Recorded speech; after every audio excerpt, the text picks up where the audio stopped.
আমার চ্যানেল বংহান রজিতে সবাইকে স্বাগত জানাই। আশা করছি সবাই ভালো আছেন, সুস্থ আছেন।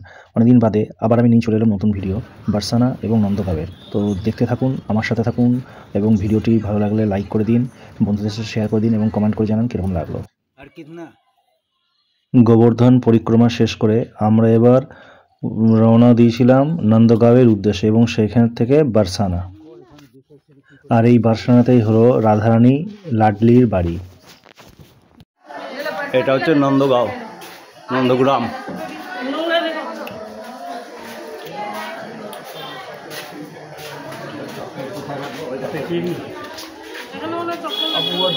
নন্দেশ্বর পাহাড়ের উপরে অবস্থিত এই নন্দগাঁও।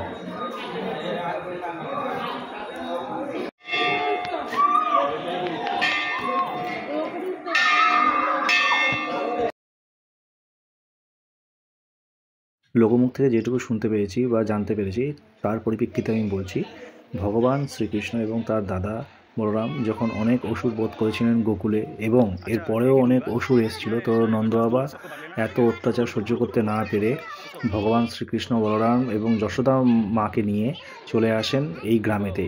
এরপর থেকে এই গ্রামের নাম হয় নন্দগাঁও এবং এই নন্দ গ্রামে আসার পরে তিনি অনেক গরু দান করেছিলেন নন্দ গ্রামের যে বসবাসকারী বাসিন্দা ছিল তাদের জন্য।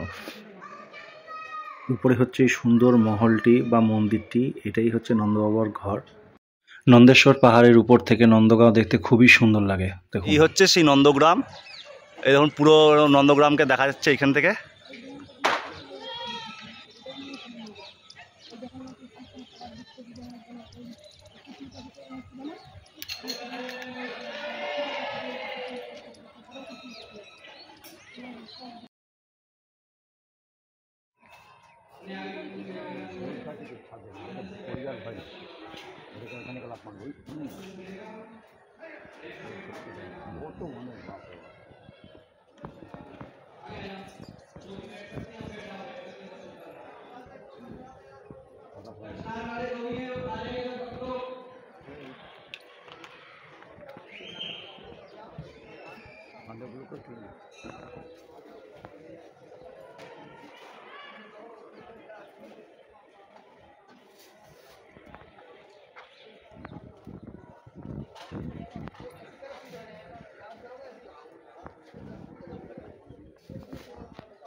নন্দগ্রাম দর্শনের পরে আমরা সেইখান থেকে একটু দূরে একটি বড় শনি মন্দির অবস্থিত, সেখানে চলে যাই দর্শন করতে।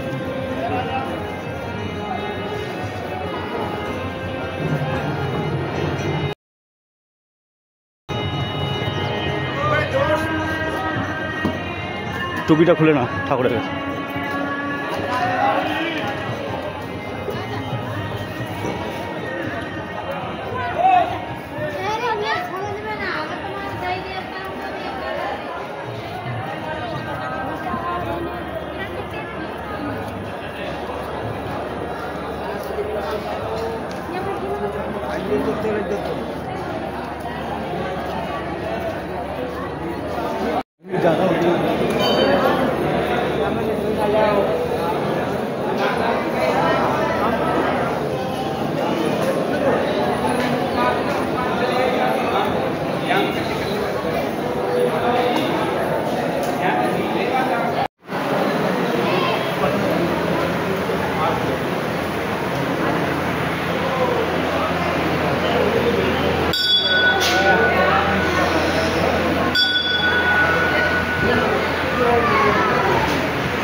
এরপর চলে আসি আমরা রাধারানী মায়ের নাম কীর্তি, তো সেই নাম অনুসারে মন্দির স্থাপিত হয়েছে এখানে বার্সানাতে।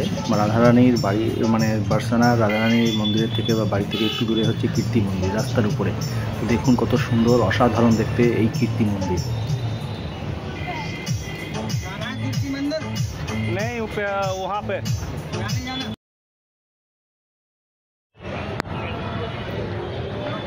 কীর্তি মন্দির দর্শনের পরে আমরা সবাই মিলে ভানুগড় পর্বতের বা পাহাড়ের পথ দিয়ে চললাম রাধারানীর সেই বিখ্যাত মহল দর্শন করার জন্য।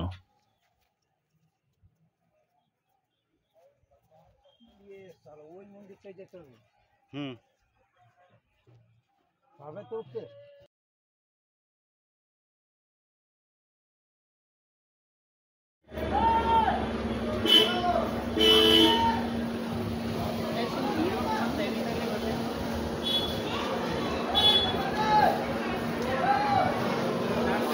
এই যে ছবিগুলো, এই যে ছবি ছবি ছবি দাও।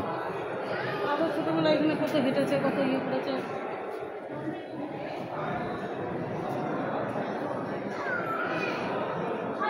রাধারানীর মহল বা বাড়ি দর্শন করার পরেতে তার পাশে অবস্থিত দানগড় নামে স্থানটি।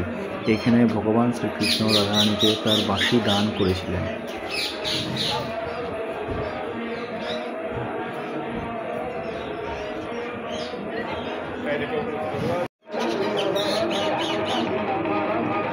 এই দানগড়ে দেখুন কত টিয়া পাখি, অজস্র টিয়া পাখি এই ছোট ছোট ছোট ছোট ওই কূপগুলোতে বা ফুটোগুলোতে বসবাস করছে। কত সুন্দর লাগে দেখতে।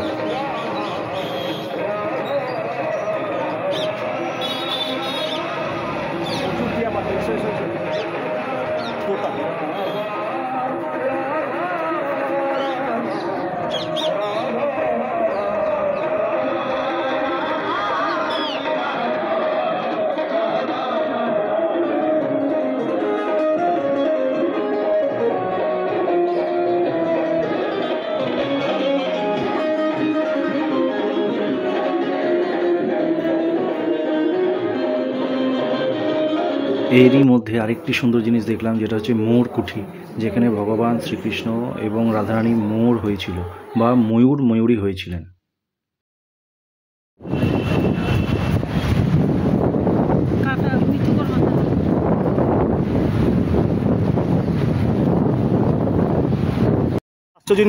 আশ্চর্য বলবো না, আরেকটা জিনিস দেখলাম এখানে, বিশাল বড় হনুমানজির মূর্তি। দেখুন কত বড়। এটা হচ্ছে বৃন্দাবন যাওয়ার পথে, আমরা গোবর্ধন থেকে বৃন্দাবন যাওয়ার পথে কত বড় হনুমানজির মূর্তি দেখতে পেলাম, দেখুন। আর এটা হচ্ছে গিয়ে আরেকটা এটা একটা স্মৃতিসৌধের মতো কিছু একটা আছে। বারসানা নন্দগাঁও দর্শনের পরে আমাদের গাড়ি ছুটল বৃন্দাবনের উদ্দেশ্যে। এখানেই আমি এই পর্বটি শেষ করছি, কারণ সব কিছু একসঙ্গে দেখাতে গেলে আপনাদের অনেকটা সময় লেগে যাবে এবং আমারও প্রত্যেকটি জিনিস বুঝিয়ে বুঝিয়ে আপনাদেরকে দেখাতে হবে, যাতে সেটা আমারও ভালো লাগে। তাই জন্য এখানেই ভিডিওটি শেষ করছি। এরপরে মেরো বৃন্দাবন বা আমার বৃন্দাবনের প্রবেশদ্বারে আমরা শুরু করব। পরের পর্বে এই বৃন্দাবন নিয়ে আসছি, যেটার জন্য আপনারা সবাই অনেক দিন থেকে অপেক্ষা করছেন। এরকম ভিডিও পাওয়ার জন্য আমার চ্যানেলটিকে সাবস্ক্রাইব করে রাখুন এবং একটি লাইক করে, যাতে পরবর্তীকালে নতুনত্ব ভিডিও আপনারা এরকমভাবেই পেতে পারেন আমার চ্যানেল থেকে। ধন্যবাদ।